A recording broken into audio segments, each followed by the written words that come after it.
రాజధానిగా అమరావతి మహాద్భుతమని ఒకవైపు, అమరావతి ప్రేమికులమే కానీ మావిగన్ అయితేనే ఇంకా బాగుంటుందని మరోవైపు, దేవతలు తిరిగిన ప్రాంతం క్యాపిటల్ సిటీ అవ్వడం ఏపీ అదృష్టమని ఒక వర్గం, దేవతలు తిరిగినంత మాత్రాన సింగిల్ స్క్వేర్ ఫీట్ కి 14,000 రూపాయల ఖర్చా అని మరో వర్గం. ఇలా అమరావతి వర్సెస్ మావిగన్ పొలిటికల్ సిరీస్ కంటిన్యూ అవుతూనే ఉంది. జగన్ ఇంట్రడ్యూస్ చేసిన మావిగన్ ఏపీలో రీసౌండ్ చేస్తోంది. మావిగన్ మహా కామెడీగా ఉందంటూ కూటమి నేతలు పంచులు సెటైర్లతో చెలరేగిపోతుంటే ఆ టైటిల్ వెనుక దాగున్న ఫ్యూచర్ ని చూడలేకపోతున్నారని వైసీపీ నేతలు విరుచుపడుతున్నారు. పార్టీల మధ్య నడుస్తున్న పొలిటికల్ ఫైట్ మరోసారి చర్చనీయాంశమైంది. అసలు ప్రపంచంలో లేని రాజధాని మీరొక్కరే కడుతున్నారా? వరల్డ్ క్లాస్ క్యాపిటల్ అని పదే పదే డైలాగులు కొడుతూ ప్రజా సొమ్మును మంచినీళ్ళలా ఖర్చు పెడతారా? ఒక్క చదరపు అడుక్కి 14,000 రూపాయల ఖర్చేంటి స్వామి అని ప్రభుత్వాన్ని మరోసారి గట్టిగా ప్రశ్నించారు వైసీపీ ఎంపీ వైవి సుబ్బారెడ్డి. ఫ్యూచర్ లో ఒక్కో వ్యక్తికి 2 లక్షల రూపాయల అప్పు మిగిల్చేలా క్యాపిటల్ కుట్ర జరుగుతోందని ఫైర్ అయ్యారు. అన్ని వేల కోట్లు అక్కడ పెట్టే బదులు అందులో ఎంతవరకు ఆచరణ సాధ్యమైంది? 7 సంవత్సరాల నుంచి మనం ఏమి నిర్మాణం చేయలేకపోయాం. ఇంకా రాబోయే రోజుల్లో ఎన్ని సంవత్సరాలు పడుతుంది మీరు నిర్మాణం చేయాలంటే? ఎంత రుణాలు తీసుకురావాల్సి ఉంటుంది? ఎందుకంటే 2 లక్షల కోట్లు అవసరమైందని వాళ్ళే చెప్తున్నారు కదా. 50,000 ఎకరాలకు 1,00,000 కోట్లు, మళ్ళా తీసుకునే 50,000 ఎకరాలకు 2 లక్షల కోట్లు అవుతుందని. అంత డబ్బు ఒకే చోట పోసే బదులు విజయవాడ ఎట్లా మేము లోగడ ప్రపోజ్ చేసిన వైజాగ్ దీనికి మీరు సానుకూలంగా లేరు కాబట్టి అమరావతి ప్రాంతంలోనే ఉండే విజయవాడ, మచిలీపట్నం, గుంటూరు ప్రాంతాలని 3 నగరాలని కనెక్ట్ చేసుకుంటూ ఇక్కడ డెవలప్ చేయండి, కేవలం 5,000 కోట్లతోనో 10,000 కోట్లతోనో చేయండి అని చెప్పారు. దాంట్లో తప్పేముంది? అట్లా అని మేము దీనికి వ్యతిరేకమని చెప్పట్లేదు కదా. ఆచరణ సాధ్యమయ్యే ఆలోచన చేయమని అడుగుతున్నాం అంతే. ఎంత పెద్ద రాజధాని, ప్రపంచ స్థాయి రాజధాని కానివ్వండి, దేవతల ఉండే రాజధాని కానివ్వండి, 14,000 రూపాయలు చదరపడిక. అది ఎక్కడా కూడా ఏ ఇన్స్టిట్యూషన్ కానీ ఎవరైనా గవర్నమెంట్కి సంబంధించిన ఇంజనీర్లు కానీ సర్టిఫై చేయమనండి ఎందుకు ఎంత ఖర్చు అవుతుందో. గ్రాఫిక్స్ కాదు, అమరావతి గురించి ప్రాక్టికల్ గా ఆలోచిస్తే బాగుంటుందన్నారు మాజీ ఎంపీ మార్గాని భరత్. మావిగన్ టైటిల్ మీద సెటైర్లు వేయడం మాని ఆలోచన వెనక దాగున్న ఏపీ భవిష్యత్తును చూడాలన్నారు.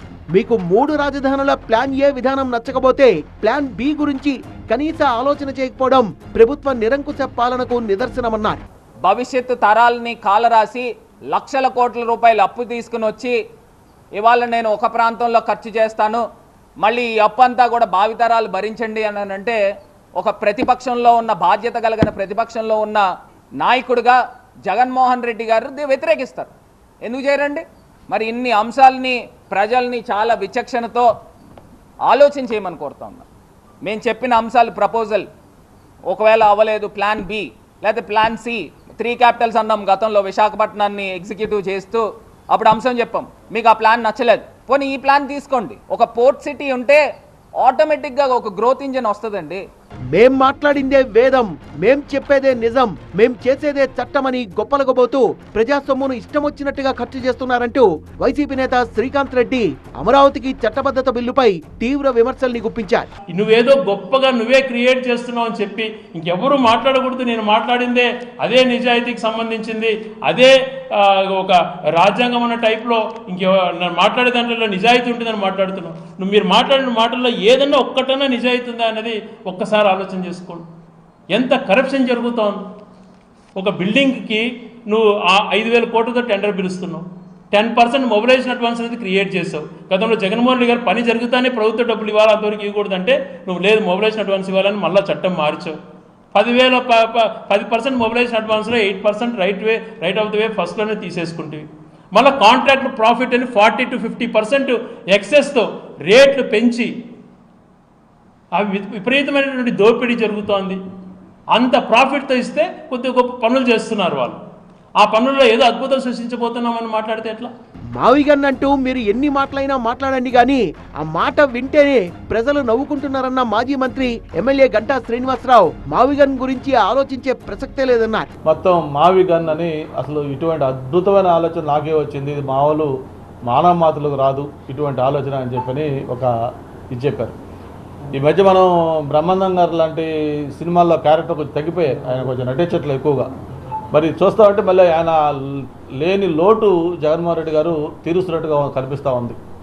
అంటే అసలు ఆయన ఏమన్నా ఒక మెంటల్ డిజార్డర్ ఉందా, లేకపోతే ఏంటిది? ఇప్పుడు ఏదైనా ఒక ప్రాంతాన్ని కలపని చెప్పడం వేరు, మరి మచిలీపట్నంలో మాను లేకపోతే విజయవాడలో వీధి తీసుకుని కలిపినటువంటి, ఇప్పుడు మీరు సోషల్ మీడియాలో చూస్తూ ఉన్నాం ఎటువంటి ట్రోల్స్ వస్తున్నాయో, ఎటువంటి మీమ్స్ చేస్తూ ఉన్నారో. ముఖ్యమంత్రి చేసిన వ్యక్తి, ఒక పార్టీ అధ్యక్షుడు ఉన్న వ్యక్తి ఇటువంటి ఒక దీంట్లో మాట్లాడుతున్నాడంటే ఆయన యొక్క మానసిక స్థితి ఏంటో కూడా అర్థం చేసుకోవాల్సిన అవసరం ఉంది. మరి మొన్నటిదాకా విశాఖపట్నం అన్నాడు, విశాఖపట్నంలో ఎగ్జిక్యూటివ్ క్యాపిటల్ అన్నాడు, సెప్టెంబర్లో నేను ఇక్కడికి వచ్చి స్థిర నివాసం అన్నాడు, అయిపోయినాక మళ్ళీ డిసెంబర్లో అన్నాడు, మళ్ళీ ఇంకో డేట్ చెప్పాడు, అన్నీ చెప్పాడు, అయిపోయింది. మరి ఈరోజేమో తూచని మళ్ళీ విశాఖపట్నం వదిలేసి మళ్ళీ ఉత్తరాంధ్ర అంతా కాకుండా మళ్ళీ మావిగానికి వెళ్ళిపోయాడు. మరి ఇప్పుడు ఏంటి అసలు ఈయన యొక్క పరిస్థితి ఏంటి అనేది అందరూ కూడా అర్థం కాకుండా పోతా ఉంది. టీడీపీ ఎమ్మెల్యే ప్రతిపాటి పుల్లారావు కూడా జగన్ మావిగన్ కామెంట్స్ పై విరుచుకుపడ్డారు. జగన్ మానసిక స్థితి సరిగా లేదన్నారు.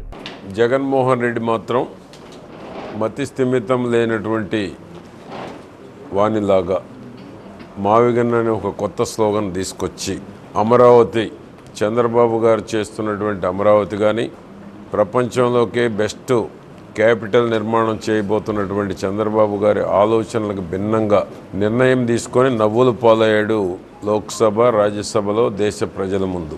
మొత్తంగా మావిగన్ వర్సెస్ అమరావతి అంటూ ఏపీలో పొలిటికల్ మంటలు నెక్స్ట్ లెవెల్ కి వెళ్ళాయి. మరి మున్ముందు ఈ పొలిటికల్ సిరీస్ ఇంకెంత దూరం వెళ్తుందో, ఎలాంటి డైలాగులు వెళ్తాయో చూడాలి.